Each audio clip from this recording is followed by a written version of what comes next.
Hello, everybody. Hello. So, our theme is study, meditation, and service, three pillars of the Theosophical Society. And today we have already in the morning covered the meditation part a little bit, and also the study part that was very, very profound. And now just a little bit about the service part. First of all, our internal motivation is what truly matters, like we already said before. The why always outweighs the how, because when the why is clear, the how is easy. So, let's have a little thought about why give service? What do you think? What? To help others, yes. To solve problems, yes. To be happy, yes. To be resourceful to others, very nice. Because it was already given to us. Because it's demanded. We are giving, okay. Nice. What? Yeah, supporting the need. Very nice. Yeah. What? Yeah, to create positive karma. Yes, everything is right so far. So, to answer the question why, I chose Mahachohan letter. So in Theosophical Society, we have two masters who were behind to create Theosophical Society. One was Master Kutumi and the other one was Master Moria. And Mahachohan was their supervisor. So those two helped the beginning of Theosophical Society. And there's like a great power and thought were put into it. They say they were looking 200 years before the one person like Blavatsky who like was everything they needed to give this teaching to the world. And in this letter, their supervisor is a little bit explaining about the Theosophical Society and what was taught with it. So the letters that masters wrote to some people in the Theosophical Society have collected together and put into the book. And Sinet was one of the persons who received those letters. And at the same, he was one of the founder members.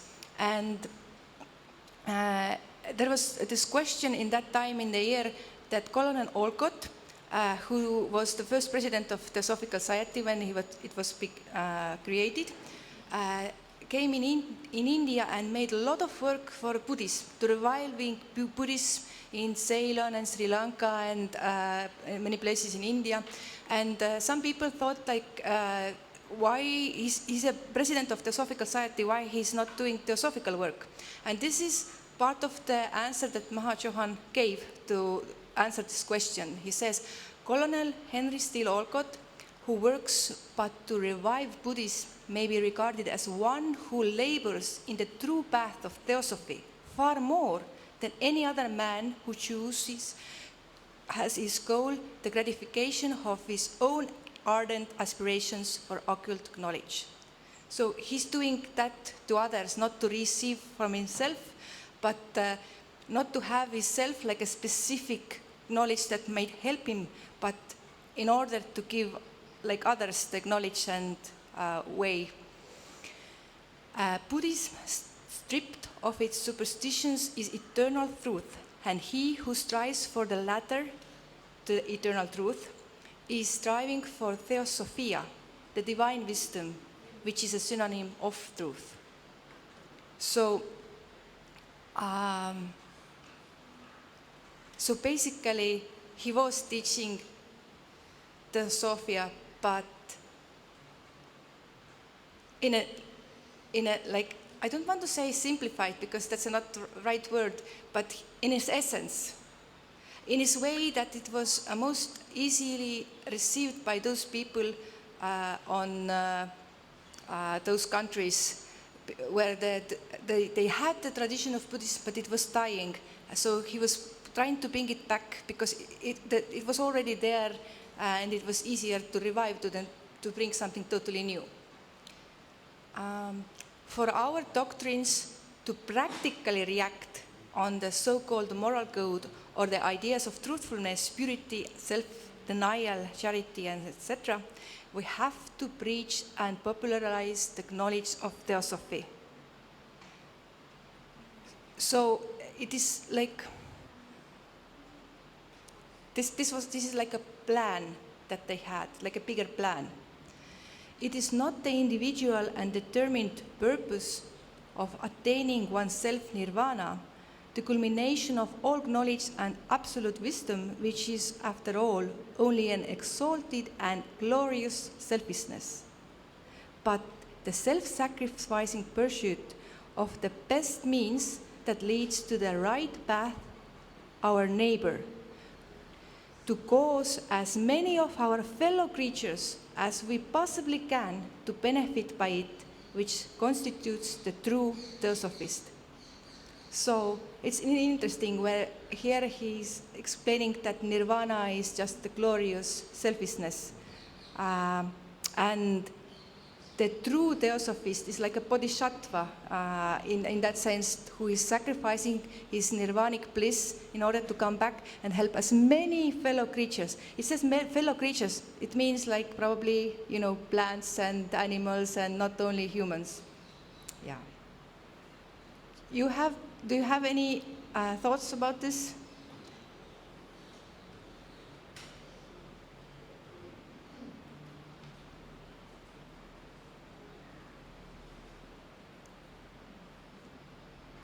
It's almost like we should reach the nirvana at the edge of it and then not go. But as long as we should be aiming on this direction, but not in order to gain it, but to go there together, like in a big ship, yeah.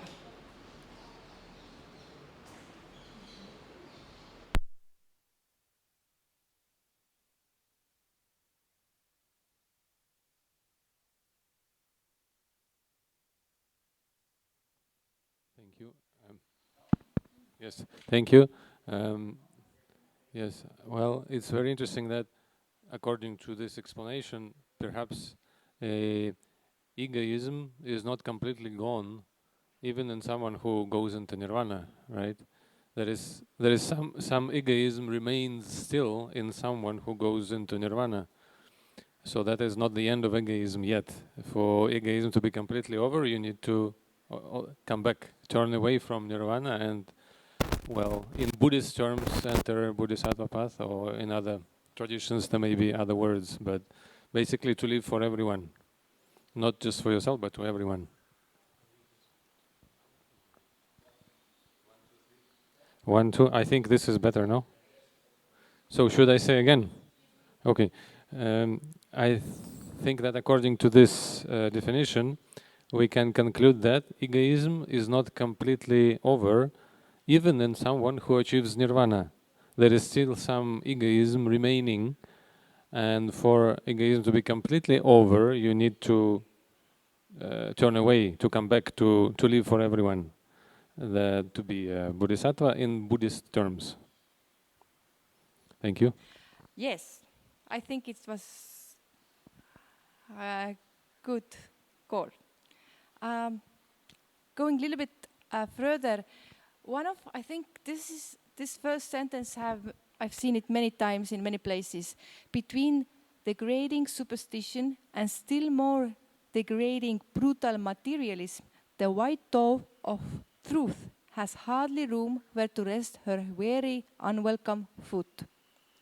So there's huge superstition in the world. There's a huge materialism waves. And then there's truth. And the truth is like a small, like a tiny white dove, and this pure creature does not have much room to even rest a little bit, because this superstition and materialism is taking over. So that's why it is time that Theosophy should enter the arena. And it was said about 150 years ago. The sons of Theosophists are more likely to become, in their turn, Theosophists than anything else. No messenger of truth, no prophet has ever achieved during his lifetime a complete triumph, not even Buddha. And that's a really interesting thought. We are not expected to have a lot of people or to turn everything over. We are expected, because even the best of, even Buddha has some people who consider themselves as like enemies on that time. So it is about giving your best. And the Theosophical Society was chosen as the cornerstone, the foundation of the future religions of humanity. And this was the thought that came already today before also, that we have this truth that is underlying different religions, and to feel it, to recognize it under it, and to bring it closer. But if we would not be selfish, we must strive to make others people see that truth, to recognize that reality of the transcendental self, the Buddha, the Christ, or God, or of every preacher. This is even exoteric Buddhism is the surest path to lead man towards the one esoteric truth. So what is this truth? It's the reality of this transcendental self. We were a little bit touching in our previous talks. So we must strive there, but not only ourselves. We must strive there together, and take our neighbors with us, if possible. If we do not want to be selfish, and like we said, even achieving the nirvana for yourself is considered in that sense selfishness. But in a true theosophical sense, this is the way. Now, to teach people to see that life on this earth, even the happiest of life, is but burden and an illusion. That is but our own karma, the cause producing the effect that is our own judge, our savior in future lives, and the great struggle for life will soon lose its intensity. So basically, the Theosophy aims to teach that to people, to understand it yourself, that this is a burden, an illusion, but at the same time, the karma means that you can do something about it. That this is like, you can change, and if you should make the change now, your future will be affected, and you can eliminate a lot of skansas, and in the end, you are able to make this struggle of life lose its intensity. It doesn't say that it is totally gone, but like if your ego gets less and less, a lot of this burden, like Kim Dew says, you're wearing this burden, but who's wearing this burden? Your ego is. If you let drop it, then it will be easier, and do it yourself. And then if you have really done it yourself, then you can teach others how to do it.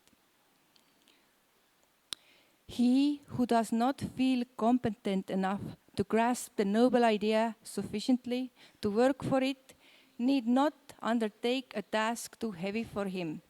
And I think this is like really important. Nobody is pushed to do it.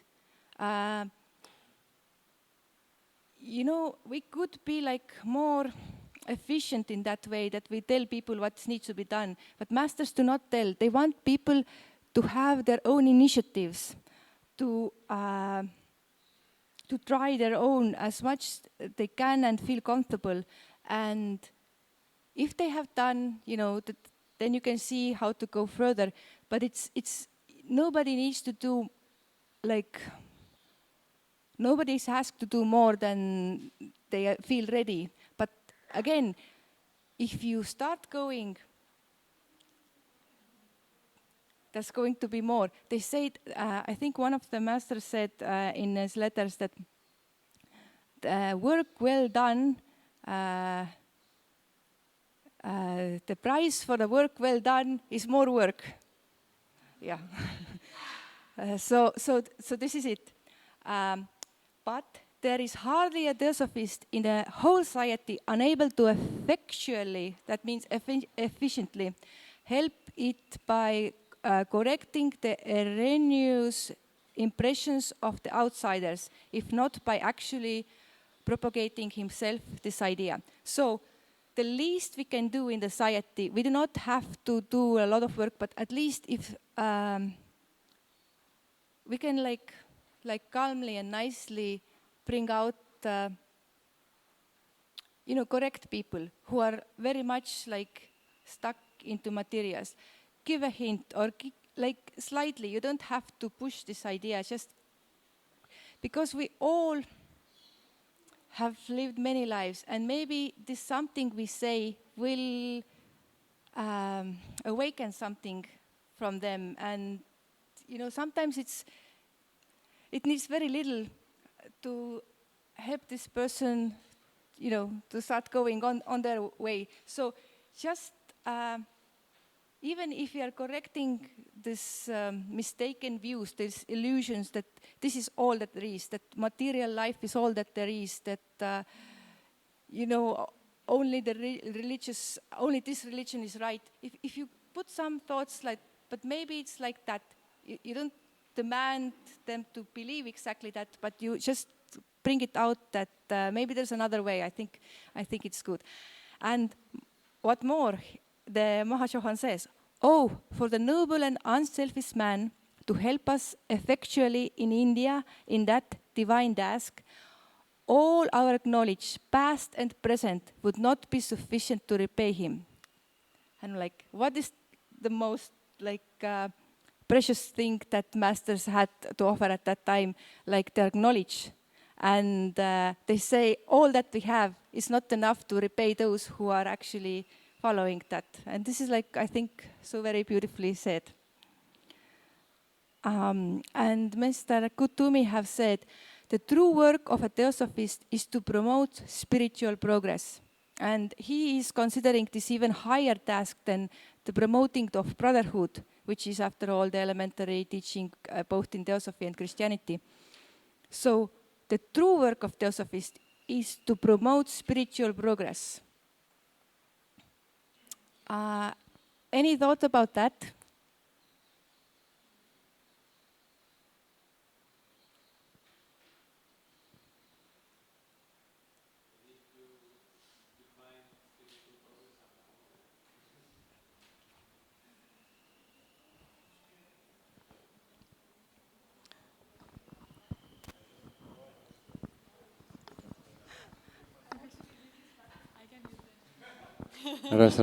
I just wanted to say that we need to somehow define then spiritual progress.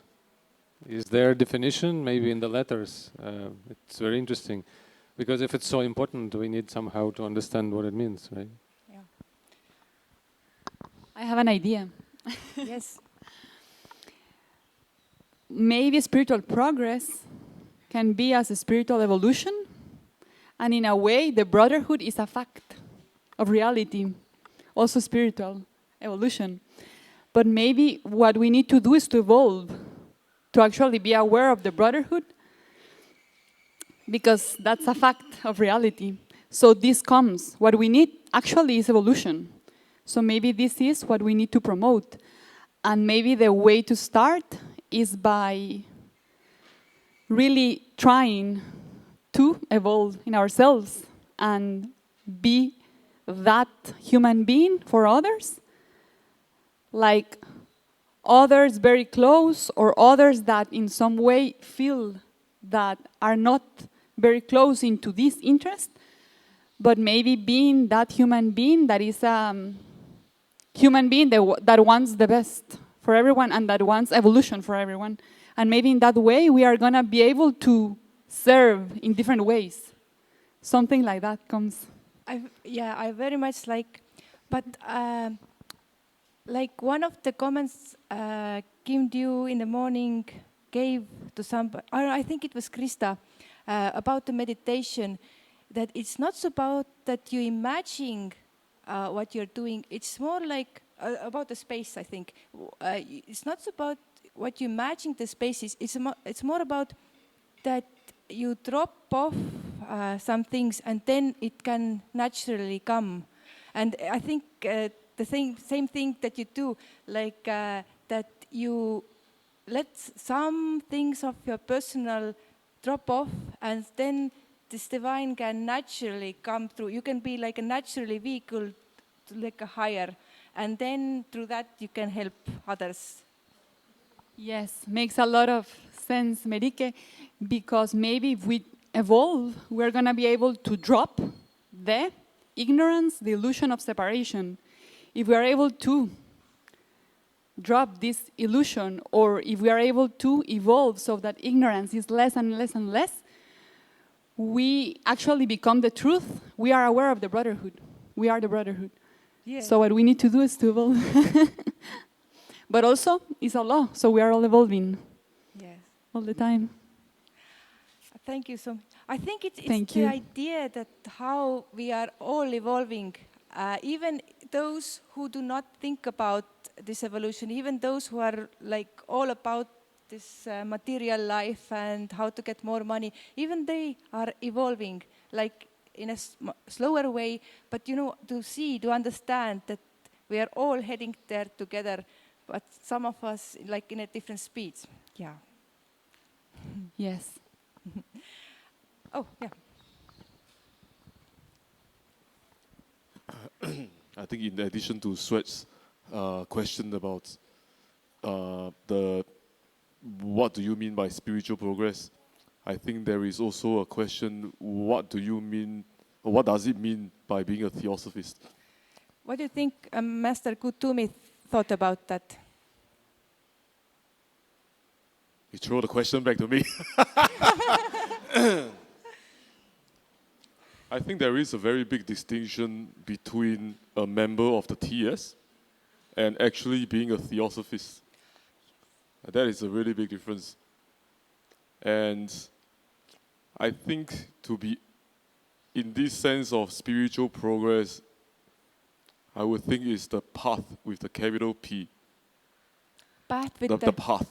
The path with the capital P. And if a theosophist is to promote the path or the spiritual progress, the theosophist, him or herself, has to have the foundation to be able to promote, right? Like, what would be a good understanding about spiritual progress before we could even promote it? Yeah. Right. Similarly, it's just like talk about business sense, right? If you don't understand your product, what are you promoting? So, in this sense, yeah. So that's my answer. This is so good. This is Yes. so into the essence. You learn and then you teach what you said. And while you're teaching, you get more because what you give out come back and it start. But you learn yourself. The first thing of Theosophist is to learn about it. And the second thing is then, teach those who know less. You don't have to teach those who know more, but there's always somebody, who can. You don't have to teach in that sense like, I know better, but if you see in a situation where you can like help, then yeah. And I think it's not so much about who knows better, because I think everyone has different areas of interest in terms of theosophy because it's so wide. Right, for me, I like the meditative aspect, the meditation aspect, the cosmology aspect. But there may be someone else that is more in tune with the astrological aspects, which I have 0%, right? So sometimes Arthur might talk about it, or Rocco from Switzerland was talking about it, and it's more about talking about things that we could share, because we are like the jigsaw puzzle. We all have different things that we have, and then there are people that has the matching piece, right? Then we can talk about it, right? So. Thank you. Yeah, I just have a comment about to promote spiritual progress and get back to sweat question, because I think the question hasn't been answered, at least to me. Yeah. I may miss something. But to me, the definition of spiritual progress means, I'll give a few quotes and you guys can just find the common answers for yourself. Just like when the Buddha say, be a lamp into yourself. That's number one. Be a lamp into yourself. Number two, to know thyself. From Christianity or Bible, I'm not sure. Number three, Ramana Maharshi, what am I? Number four, Nagadashi, I am that. So I'm going to give 4 quotes. So I think that somehow we can find the one answer from all the sages. Yeah. Thank you. And number 5, this morning, Kim Dew say, and Simon in the afternoon, the inner aspiration. What is that? Aspiration to what? Very nice. I feel like you're going to my next slide. Let's look forward. How to serve. And you a little bit answered to that. The inner aspiration, I think, is like one of the key aspects, how to serve. Because we more or less covered the why to serve. In a theosophy, that is the aim for ourselves and everybody else. But now how to do it good. Yes, please. How to serve? Serve who? Who are there? Serve who? Humanity. Humanity. Yes. We are also part of humanity. So we are helping us actually. Yeah. Am I right? Yes. We are one. There is one Tibetan Lama who lives in US, and he says that when you say in the East, like to love everyone, naturally everyone understands that I am also part of that. But in the West, you need to point out you also. So it's like not necessarily people naturally perceive it. This is a good point. And one person that I knew, he said, like they always say to serve people, but we need to understand what it is to serve and what it is people to do that. Yeah. I think there's always more to serve than just people also. But I like what you said, like because if we say humanity, we are inside of it. We are not separate. It. Yeah. Yes. What? Sorry.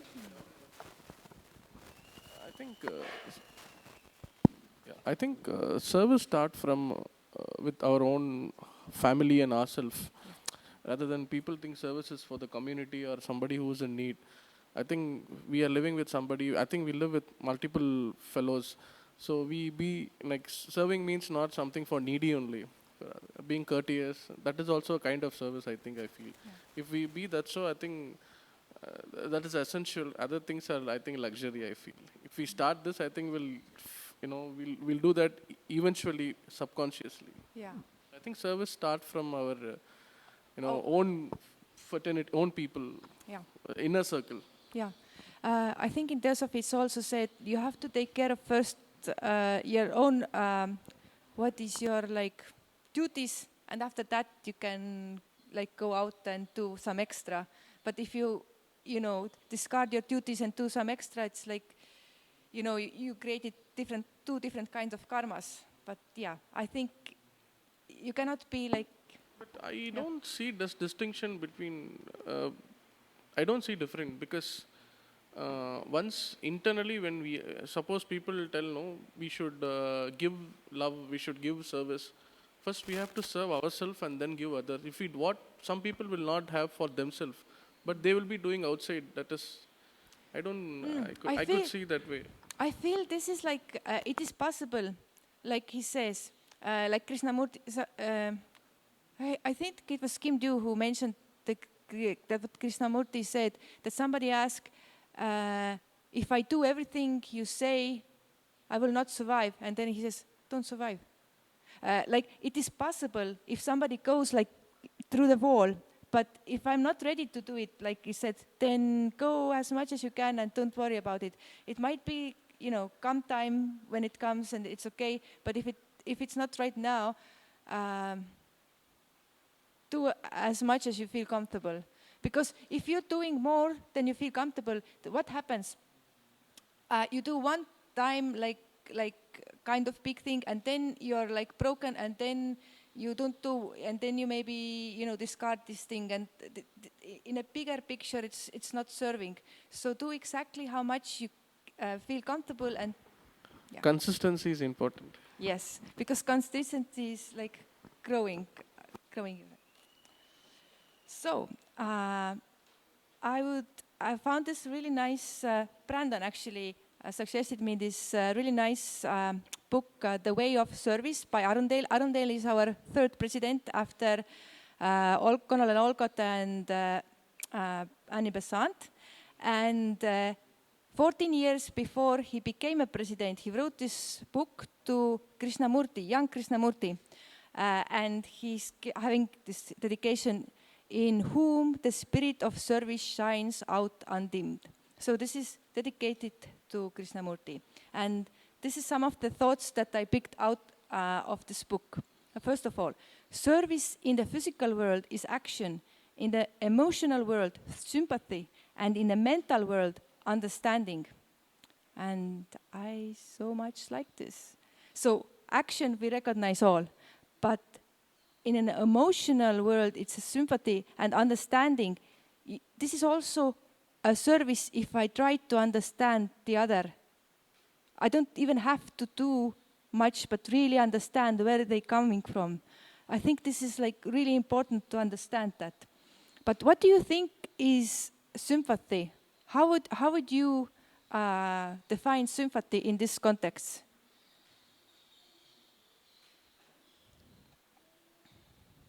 I think sympathy is situationship. Only in the situation we get sympathy. In a certain situations. Sympathy is more relevant to situations. Ah. Can you have a sympathy towards a person? I think my understanding, when example, we may not know such person, if something happens to her, him, accident or okay, something happens to the person, without even knowing we have a sympathy to that. So I think sympathy is more, not absolutely, predominantly relevant to situations, I feel. Yeah, maybe like a big thing happens in the world and you feel sympathy, yeah, like a big flood or, yeah.